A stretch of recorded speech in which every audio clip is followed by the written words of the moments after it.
رسول اللہ صلی اللہ علیہ وآلہ وسلم کی مجلس میں جو خوش دلی سے خیرات کرنے والوں کو کوستے ہیں، منافقین کا کام ہی نیکیوں میں آگے بڑھنے والوں کو طعنہ دینا اور ان کے متعلق عوام میں بدظنی پھیلانا تھا۔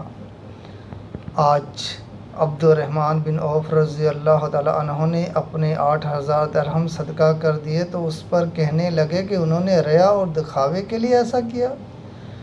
ابو عقیل نے دن بھر محنت مزدوری کے بعد جتنا کمایا اس سے آدمی 100 کھجور خرید کر راہ خدا میں دے دیا۔ اس کے اس جذبے پر ان کی تعریف کرنے کے بجائے کہنے لگے، اللہ کو ان کی 100 کھجور کی ضرورت نہیں۔ اللہ تعالیٰ نے اس پر فوراً یہ آیت نازل فرمائی، الذین یلمزون المطوعین من المؤمنین فی الصدقات والذین لا یجدون الا جہدہم فیسخرون منہم سخر اللہ منہم ولہم عذاب علیم۔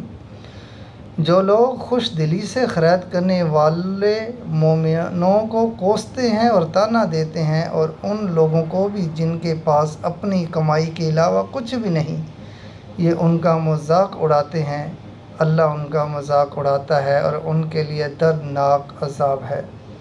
صحیح بخاری کتاب الزکوٰۃ حدیث نمبر 1315 اور 4448۔